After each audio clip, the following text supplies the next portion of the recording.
Hello everyone, this is a podcast for doing this Google form in case you guys feel a little stuck on it. I would suggest you watch it prior rather than after. It's pretty short, here we go. So in your homework you're going to be asked to translate from written into the math symbols, and then you're also going to be asked to go from the math symbols back into written. So here goes. The difference between, so you guys know that's subtraction. The product, so that's multiplication. And again, try and avoid using an X symbol. I'm just doing that for ease of saying it. Use either the dot or, in a case like what's going to happen here, 7 and a number is just 7x. You don't need to put the dot in between it. If you want to, that's fine, but I would suggest you just leave it like that. Don't use an X to show the multiplication. So it's a difference of the product of 7 and a number, and it's a difference, so you're going to subtract 9. More than is addition. 7 more than a quotient. Quotient is a fraction. It's not a very good fraction bar, horizontal bar. Quotient of a number and -3. Quotient of a number and -3. 7 more than that quotient. Okay? 7 more than the quotient of a number and -3. So this captures what the fraction is. All right? 7 more than that. Okay? 23 less than the square of a number. Okay, less than. That one you got to be a little careful of. It's subtraction. Okay, so I know you know that it means subtraction, but what you have to be careful about is that this square of a number is the wrong thing. This is not it. You have to change the order that it's written when you see less than. The actual answer is x squared minus 23. This is 23 less than that, the square of a number. So don't get tricked when they say less than. Whatever came before it comes after it. The product of 5 and the sum of a number and 2. So let's just look at this first. The sum of a number and 2. And this is the product of 5 and that sum of a number. So that's this. The product of 5 and the sum of a number and 2.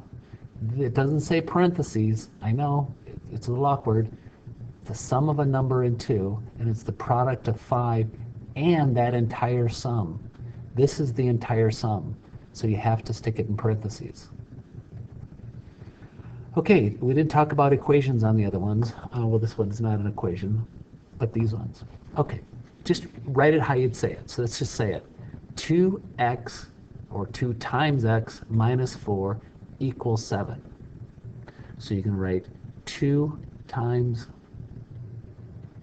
heck of an M, x minus 4 equals 7. Okay? I don't think you need to spell out the numbers. That's me personally. Okay? Another way you can write it is the 2 times x minus 4 is 7. If you don't want to write equals, is the same thing. Equals equals is. I think I said that backwards. I'll leave it there because I'm feeling tongue-tied. Okay, this one. It's a fraction. I would start out by saying it's the quotient of the sum, because I got to get the top all together. Oops. The sum of a number, or how about we just call it x, sum of x and 1 and 5. It's the sum of x and 1, so it's the quotient of the sum, so this is what's staying together, the sum of x and 1 and 5 is 3. Okay. This product, the foiling like we did. So I would say it's the quantity. That's how you'd get this thing together. It's the, or you could say the quantity of 3x minus 2 times the quantity of x plus 7, or you could say it's the 3x minus 2. See, I'm catching myself. If I just said 3x minus 2 in words times x plus 7, that's not capturing it. That's not sticking the parentheses there. Yeah, I'd have to say it's the quantity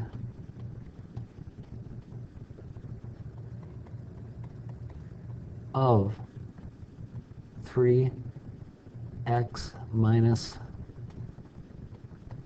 2 times the quantity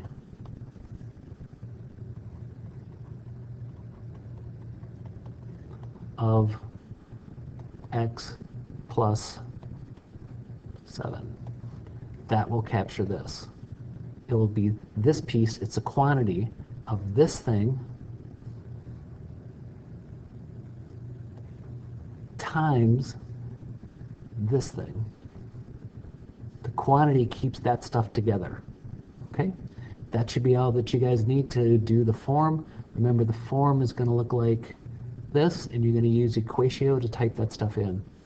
Okay? So using Equatio, so that's those things. All right? Thank you very much. Appreciate your time.